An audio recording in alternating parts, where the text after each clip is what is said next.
Oke, jadi di sini saya akan menjelaskan tentang teknologi digital. Pengertian teknologi digital. Teknologi digital adalah suatu alat yang tidak lagi menggunakan tenaga manusia secara manual, tetapi cenderung pada sistem pengoperasian yang otomatis dengan sistem komputerisasi atau format yang dapat dibaca oleh komputer. Teknologi digital pada dasarnya hanyalah sistem penghitung yang sangat cepat yang memproses semua bentuk-bentuk informasi sebagai nilai numeris. Perkembangan teknologi elektronika mendapatkan momen emasnya pada era Perang Dingin. Persaingan iptek antara blok Barat, Amerika Serikat, dan blok Timur Uni Soviet justru menjadi pemicu perkembangan teknologi elektronika lewat upaya miniaturisasi rangkaian elektronik untuk pengendali pesawat ruang angkasa maupun mesin-mesin perang. Melalui penciptaan rangkaian terpadu pada komponen elektronik yang pada puncaknya berhasil melahirkan mikroprosesor. Mikroprosesor inilah yang menjadi otak perangkat keras komputer dan terus berevolusi sampai saat ini. 2. Sejarah perkembangan teknologi digital. Perkembangan teknologi digital secara nyata memberikan sumbangan terhadap eksistensi teknologi, informasi dan komunikasi saat ini. Teknologi digital pada mulanya terlahir dari perubahan teknologi mekanik dan teknologi analog yang kemudian berevolusi menjadi teknologi digital. Sejarah penemuan teknologi komunikasi pertama dipelopori oleh Alexander Graham Bell yang menemukan telepon pada tahun 1875. Ditemukannya ini kemudian ditindaklanjuti dengan penggelaran jaringan komunikasi dengan kabel yang melilit seluruh daratan Amerika. Bahkan kemudian diikuti pemasangan kabel komunikasi transatlantik. Inilah infrastruktur masif pertama yang dibangun manusia untuk komunikasi global. Setelah itu, teknologi yang mendasar kembali ditemukan pada tahun 1980 dan menjadi ekonomis untuk diadopsi secara luas setelah penemuan PC, personal komputer. Memasuki abad ke-20, tepatnya antara tahun 1910 sampai 1920, terrealisasi transmisi suara tanpa kabel melalui siaran radio AM yang pertama.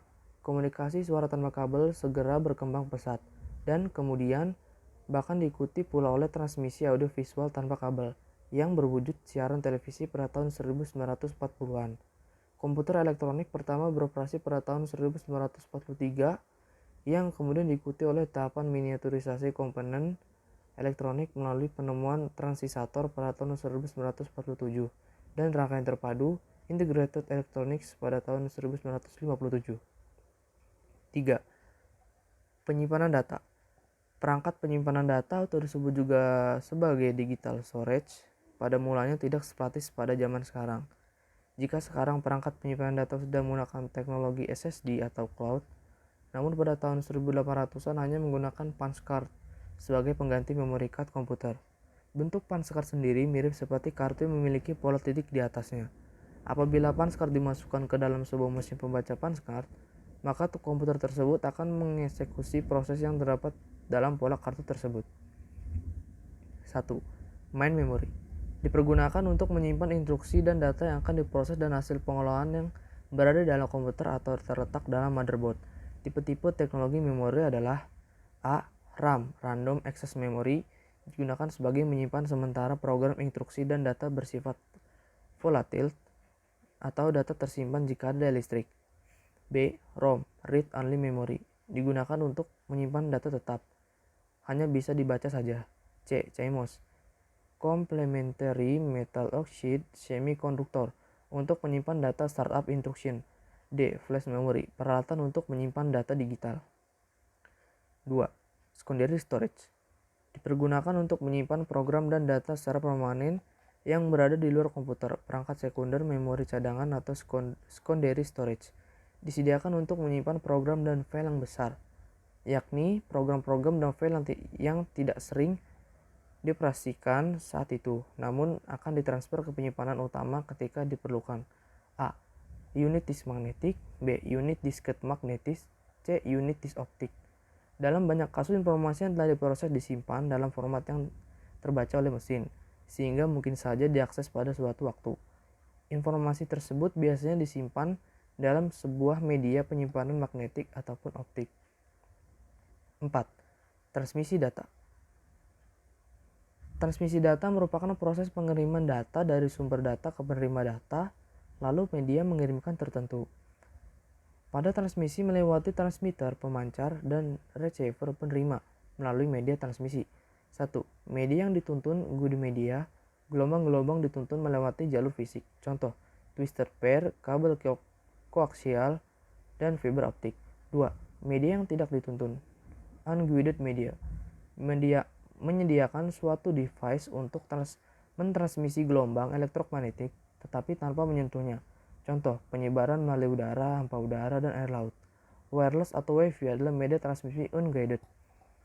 Media ini hanya bisa mentransmisikan data dan tidak dijadikan untuk pemandu. Transmisi data yang terdapat pada jaringan ini biasanya dilakukan dengan menggunakan sebuah alat bantu yang dikenal dengan antena atau transceiver. 5. Prinsip kerja ponsel atau telepon genggam. Di dalam telepon genggam terdapat sebuah pengeras suara, mikrofon, papan ketik, tampilan layar, dan powerful circuit board dengan mikroprosesor yang membuat setiap telepon seperti komputer mini. Ketika berhubungan dengan jaringan wireless, sekumpulan teknologi tersebut memungkinkan penggunanya untuk melakukan panggilan atau bertukar data dengan telepon lain atau dengan komputer. Jaringan wireless beroperasi dalam sebuah jaringan yang membagi kota atau wilayah ke dalam sel-sel yang lebih kecil. Satu sel mencakup beberapa blok data atau sampai 250 mil persegi. Setiap sel menggunakan sekumpulan frekuensi radio atau saluran-saluran untuk memberikan layanan di area spesifik. Kekuatan radio ini harus dikontrol untuk membatasi jangkauan sinyal geografis. Oleh karena itu, frekuensi yang sama dapat digunakan kembali di sel terdekat. 6. Manfaat teknologi digital. Teknologi digital adalah teknologi yang berbasis sinyal elektrik komputer. Sinyalnya bersifat terputus-putus dan menggunakan sistem bilangan biner. Ada beberapa kelebihan dari penggunaan teknologi digital dibandingkan dengan teknologi analog. Antara lain, A.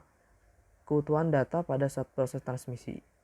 Pada saat informasi dipancarkan dalam bentuk sinyal digital, walaupun telah menempuh jarak yang cukup jauh, keutuhan data tetap terjaga. B. Sinyal digital akan mengalami regenerasi. Sinyal-sinyal yang rusak akan digantikan oleh sinyal baru. C. Sistem komunikasi yang fleksibel. Melalui teknologi ISDN, Integrated Service Digital Network, pengguna teknologi dapat bertukar informasi dengan cepat, mudah, serta dapat dilakukan di mana saja. D. Efisiensi biaya. Dengan dikembangkan IC, biaya produksi dapat dikurangi dan daya tahan pemakai juga lebih lama. Sekian dari saya dan terima kasih.